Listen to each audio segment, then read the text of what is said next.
Muy buenas a todos y bienvenidos a Paleo Record. Bienvenidos al último episodio del año de su podcast de noticias científicas que examina los hallazgos más recientes acerca de la historia y la prehistoria de la Tierra y el ser humano. Antes de comenzar, quisiera comentarles que estaré dando un curso de etnopaleontología a partir de este 16 de enero. En un formato virtual aprenderán conceptos básicos de paleontología y, sobre todo, aprenderán cómo las culturas antiguas veían e interpretaban los fósiles antes de la era científica. Más información en los links que os dejaré en la descripción. Y este año lo terminamos con hobbits sedientos, reyes en el río y abejas antisociales. Comenzamos. Otra cosa, no olviden darle like, suscribirse y clic en la campanita. Así me ayudan a seguir con este proyecto. Ahora sí, allá vamos. En un agujero en el suelo vivía un hobbit. Con esta primera línea, Tolkien nos introduce a su fantástico mundo de El Hobbit. Sin embargo, imagínense la sorpresa que habría recibido el autor de haberse enterado que, en el año 2003, se descubrirían los restos de una especie humana nunca antes vista, cuya principal característica de medir 1,10 m de altura haría que se les apodaran como estos carismáticos personajes de su mundo de fantasías. Estos humanos enanos apodados hobbits fueron encontrados hace más de 20 años en el abrigo rocoso de Liang Bua, en la isla indonesia de Flores, y se estima que vivieron hasta hace solo 50.000 años. Su nombre científico es Homo floresiensis, y cohabitaron con otras especies de tamaños inusuales, tales como el elefante pigmeo de solo 1,30 m de altura, llamado Stegodon florensis, y la garza marabú gigante Leptoptilos robustus, de 1,80 m de altura.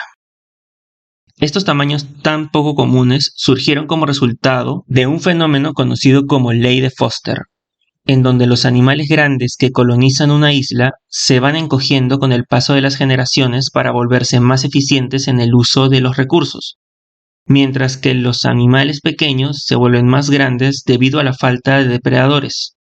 No es el único caso, de hecho en la actualidad todavía existen ejemplos de este fenómeno. Lo curioso es que este haya sucedido también en una especie humana.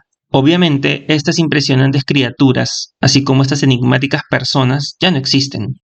Se estima que los hobbits desaparecieron hace 50.000 años, pues las herramientas líticas que se asocian a ellos dejan de producirse pasados este punto. Irónicamente, solo 4.000 años más tarde comienza a haber evidencia de humanos modernos en la isla, lo cual indica que no es posible asociar la extinción de estos seres con la aparición del humano moderno.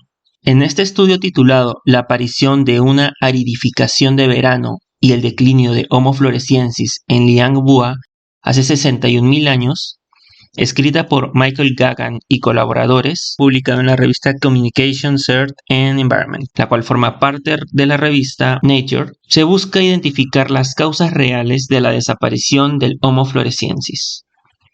Para ello, reconstruye el clima de la época utilizando estalagmitas de una cueva cercana, Liang Luar.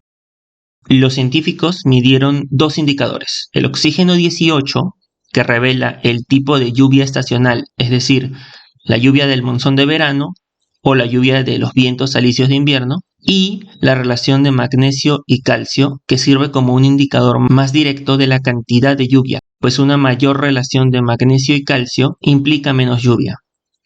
Para conectar este registro climático con la fauna local, analizaron el oxígeno 18 del esmalte dental de un elefante pigmeo de la cueva principal, Liang Bua, sincronizando así ambos registros. Los resultados revelaron que la extinción de ambas especies, humanos y elefantes, coincidió con un periodo de máxima aridez hace unos 60.000 años, lo que sugiere fuertemente que un cambio climático severo fue un factor clave en su desaparición. El abandono del refugio rocoso de Liang Bua puede haberse debido a que, durante esta sequía, los elefantes migraron a zonas con mayor disponibilidad de agua, a lo cual los humanos los siguieron, pues eran su principal fuente de alimento. A pesar de que el contacto entre Sapiens y Floresiensis pudo haberse dado, pues en este entonces los humanos modernos se encontraban saltando entre islas de camino a Australia desde el continente asiático, todavía carecemos de evidencia para afirmar que este crossover se haya dado. Lo que sí sabemos hoy es que, incluso viviendo aislados del resto del mundo en su propia comarca, parece que ni siquiera estos hobbits lograron escapar al cambio climático. Seguro muchos aquí conocen el efecto mariposa, ese que dice que si una mariposa agita las alas en un lado del mundo, en el otro se desencadenará un huracán. Pues aunque no puedo afirmar que este efecto sea 100% real, es el análogo perfecto para introducirlos a la siguiente noticia. Cambios en el comercio de grano en el Mediterráneo, causados por eventos climáticos, mitigaron la hambruna, pero también introdujeron la peste negra en la Europa medieval. El siguiente artículo es de Martin Bauck y Ulf Bunten y también fue publicado en la revista Communications, Earth and Environment que mencionamos hace un rato. Y bien, ¿de qué trata todo esto? Vamos a contextualizar un poco.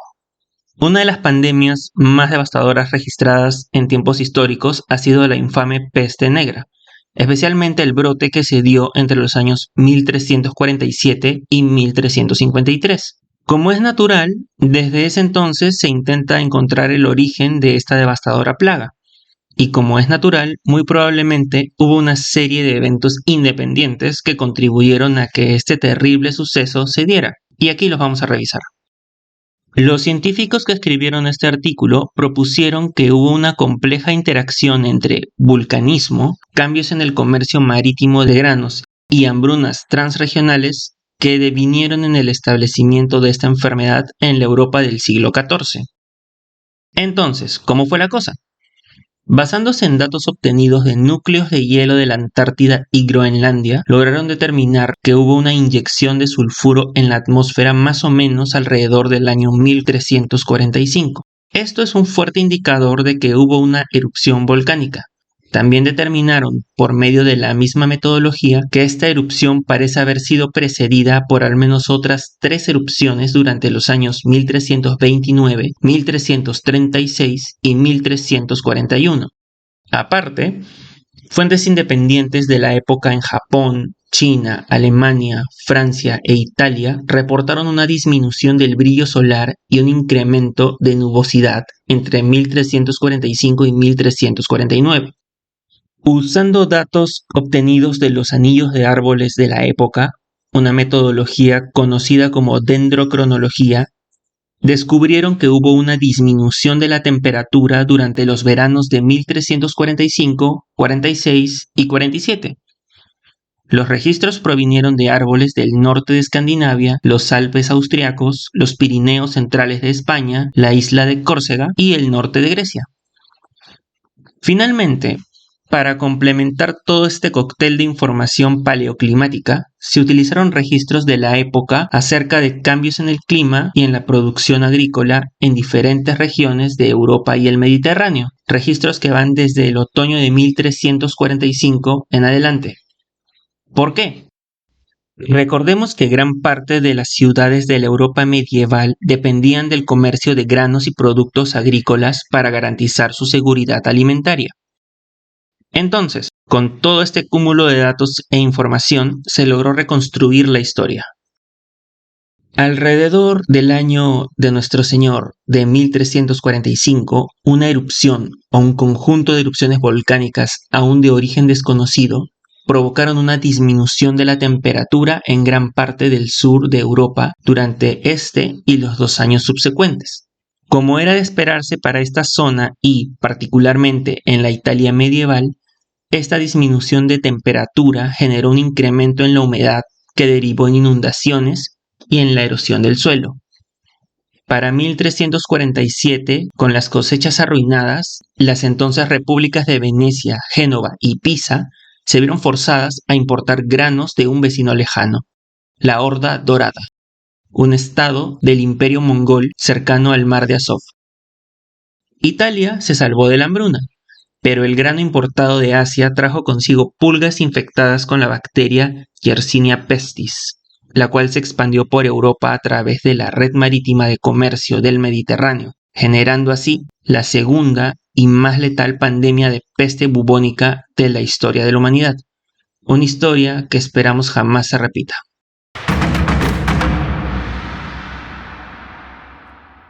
Si les menciono el nombre mosasaurio, Seguro muchos recordarán esa escena de Jurassic World en la que sale un enorme reptil desde una piscina para comerse a un tiburón como si de un pejerrey se tratase. Si bien las dimensiones de la criatura fueron exageradas, eso no quita que alguna vez hayan existido este tipo de criaturas en nuestros mares. Y quizá no solo en nuestros mares. De eso hablaremos en la siguiente noticia. El Rey de la Ribera. Un análisis multiproxy ofrece una nueva perspectiva sobre los mosasaurios antes de su extinción. El siguiente artículo es de Melanie During y colaboradores para la revista BMC Zoology y describen las características de un diente de mosasaurio encontrado en 2022, el cual provee evidencia de que estos monstruos marinos no eran tan marinos como antes se pensaba. El hallazgo se dio en el condado de Morton, Dakota del Norte, en rocas de la formación Hell Creek. Este es un grupo de rocas famoso por haberse originado durante el Cretácico tardío y por albergar los restos del famoso T-Rex, así como de otros dinosaurios de renombre. En este condado en particular se han encontrado fósiles tanto terrestres como de aguas dulces, pero los fósiles marinos brillan por su ausencia, lo cual hace de este un hallazgo aún más interesante. Las rocas indican que esta localidad fue una llanura de inundación donde se acumulaban restos de animales provenientes de un canal cercano y que luego eran aprovechados por los carroñeros. Aquí se han encontrado dientes de terópodos como el T-Rex, así como dientes de cocodrilos. El diente de mosasaurio que hoy estamos tratando fue encontrado muy cerca de un diente de tiranosaurio, la maxila de un cocodrilo y los restos fragmentarios de un edmontosaurio. Para determinar cómo llegó hasta este lugar el diente de un depredador marino, se recurrió a la vieja confiable, los isótopos estables. Se hicieron análisis con isótopos de oxígeno, carbono y de estroncio. Entonces se descubrió lo siguiente. Durante el Cretácico tardío, el antiguo mar interior occidental que dividía Norteamérica en dos comenzó a perder salinidad, lo cual llevó a que la mayor parte del agua que llegaba a la llanura de inundación donde se encontró el diente fuera agua de lluvia. En este contexto, algunos mosasaurios comenzaron a adaptarse a ambientes más ribereños y de aguas dulces con el fin de explotar los recursos que se encontraban en estos ecosistemas. Es en este ambiente donde el diente se formó, se utilizó y se cayó de su dueño original. Este diente no es la primera evidencia de un mosasaurio encontrado en el área, pues en 2016 se encontraron los restos de otro ejemplar a solo 1090 kilómetros de donde se encontró este diente, en un ambiente también de aguas dulces. Toda esta evidencia indica que los ecosistemas de agua dulce de Hell Creek eran capaces de mantener depredadores de gran tamaño, a pesar de que hubiera sido más probable su aprovechamiento por parte de individuos juveniles. Y también añade evidencia a la teoría de que los mosasaurios alcanzaron una gran flexibilidad ecológica en los últimos millones de años que vivieron en nuestro planeta.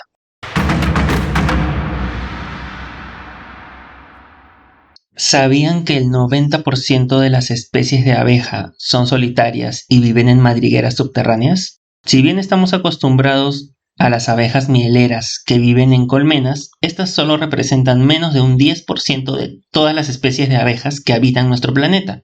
El otro porcentaje tiene y ha tenido estilos de vida muy diferentes a lo largo de su historia, y de eso va a tratar la siguiente noticia. Fósiles traza en el interior de restos de mamíferos revelan un nuevo comportamiento de nidificación de las abejas. Lázaro Viñola López y colaboradores publicaron para la revista de la Royal Society este trabajo que examina un nuevo ignofósil descubierto en la Cueva de Mono en la región de la isla La Española que hoy ocupa República Dominicana. Esta cueva tiene una entrada que es una caída vertical de 8 metros de profundidad, la cual en el fondo se continúa con un túnel horizontal. Los hallazgos se dieron a 10 metros en el interior de este túnel. Debido a la abundancia de restos de roedores juveniles, así como de perezosos, lagartijas, cocodrilos, tortugas y aves, se cree que este lugar fue utilizado como madriguera por un ave depredadora durante el periodo cuaternario, específicamente de la especie Tito ostologa, un búho extinto de gran tamaño que habitaba en cuevas y que también se encontró en este sitio. Como muchas veces sucede en el mundo natural, la basura de uno es el tesoro de otro. Los restos abandonados por los búhos sirvieron como el lugar perfecto de nidificación para una especie de abeja, posiblemente de la familia Halictidae, que ya tiene 10 especies fósiles registradas en esta isla y que hoy se encuentra entre las familias de abejas más diversas tanto en la isla de la Española como en el hemisferio norte. Se encontraron estas madrigueras en los alvéolos dentales, o sea, en los huequitos donde van los dientes, en algunos fragmentos de cráneo y en el foramen vertebral de 3 especies de roedores, así como en el interior de un diente de perezoso Acratocnus Y. Y también se encontraron madrigueras aisladas en el sedimento. Estas madrigueras consisten en celdas elipsoidales y simétricas, con múltiples capas en las paredes internas y que podían hallarse aisladas o una sobre otra hasta en grupos de 6. Estas tuvieron la función de nidos, donde las larvas se desarrollarían alimentándose de provisiones de polen dejadas por la madre. Estas abejas no vivieron en colmenas, sin embargo, tampoco vivieron totalmente aisladas las unas de las otras. La abundancia de estas madrigueras indica que aunque sea se toleraban, no colaboraban entre ellas, pero sí podían vivir cerca las unas de las otras, algo así como algunas familias en las cenas de Navidad y Año Nuevo. Este fósil fue bautizado como Osnidum almontei. Osnidum proviene del latín osis, que significa hueso, y nidum, que significa nido, y almontei viene en honor al curador de la colección de paleobiología del Museo Nacional de Historia Natural de Santo Domingo, llamado Juan Almonte Milán, por sus contribuciones a la paleontología de vertebrados de la Española y por su afición a la exploración en cuevas. Una conducta muy similar a la de estas abejas, pues ambos tuvieron un propósito importante por el cual aventurarse en el interior de estas cuevas. Si estás escuchando este episodio, significa que has llegado al final del 2025. Sobreviviste. Y por eso nuestra última historia del año tratará acerca de un sobreviviente. Huesos, mordiscos y entierros, estudiando un esqueleto de una necrópolis del Eneolítico en busca de evidencia de un probable ataque de león en Bulgaria. Nuestra última noticia del año viene de Nadezhda Karastoyanova y colaboradores para el Journal of Archaeological Science Reports, y busca presentar y describir un raro conjunto de lesiones que fueron encontrados en los huesos de un humano del periodo Eneolítico y probar que estas fueron causadas por el ataque de un león. Primero lo primero, ¿qué es el Eneolítico? En términos bien sencillos, es un sinónimo para edad del cobre, lo cual básicamente es el primer periodo de la edad de los metales, inmediatamente después de la edad de piedra.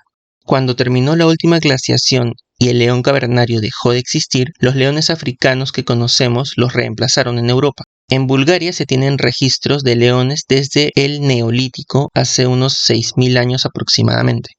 Este estudio se hizo en un sitio arqueológico llamado Túmulo Kosareva, a 4 kilómetros de la costa, y el cual consistió en una villa y en una necrópolis que datan de entre los años 4600 y 4200 a.C.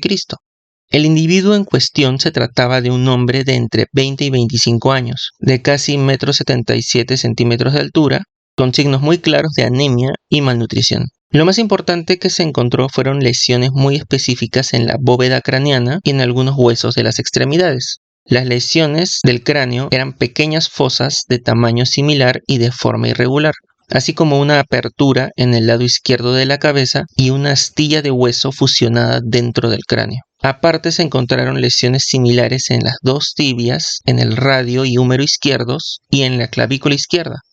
Todas estas lesiones son compatibles con el ataque de un carnívoro de gran tamaño, como un oso o un león. Pero lo más sorprendente de este individuo es, como ya lo habrás adivinado, que sobrevivió. Se encontraron señales de regeneración del hueso en varias de las lesiones, lo cual indica que el individuo vivió durante un tiempo después del ataque. Sin embargo, su vida cambió para siempre. Las lesiones en las extremidades deben haberle dejado secuelas que no le permitieron moverse, y las lesiones en el cráneo indican que también debió sufrir perturbaciones neurológicas. Todo esto sin contar el enorme cambio en su apariencia que debió haber sufrido como consecuencia de las cicatrices. Está más que claro que por su cuenta no hubiera podido sobrevivir. Parece que su comunidad tuvo un rol activo en asegurar su supervivencia. De hecho, existen muchos otros casos de esqueletos asociados a esta cultura que cuentan con señales de haber vivido con patologías incapacitantes. en este caso, la evidencia arqueológica muestra una cultura muy compleja, pues los investigadores interpretan que, si bien se mantuvo vivo a este individuo, también lo enterraron en una tumba más profunda de lo usual, sin bienes ni ofrendas, lo cual indica que no era una persona de alto estatus y que quizás hasta fue temido debido a su apariencia. Fuentes de épocas posteriores indican que, en la cultura tradicional búlgara, las personas con apariencias extrañas, discapacidades o cicatrices eran consideradas peligrosas y solían ser excluidas de actividades sociales.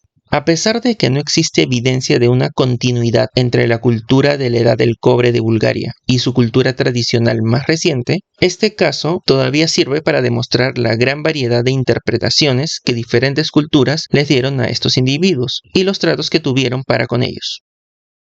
Lo que quisiera sacar de esta última noticia para llevarnos al año que viene es que si una persona que vivió en la Edad del Cobre, que sufrió desnutrición y anemia y que no tenía una esperanza de vida larga, logró sobrevivir y hasta sobreponerse al ataque de uno de los depredadores más temidos de la Tierra, entonces creo que nosotros podemos hacer lo mismo en este año 2026. Después de todo, una vuelta más al sol siempre debe ser un motivo de celebración. Y hasta aquí la ronda de noticias de esta semana y de este año 2025. Espero les haya gustado. No olviden que el 16 de enero comienza el curso de etnopaleontología. Espero verlos ahí. También recuerden darle like, suscribirse, darle a la campanita y compartir, especialmente si tienen a alguien que esté interesado en estos temas. Les deseo a todos un muy próspero año nuevo. Nos vemos en el 2026.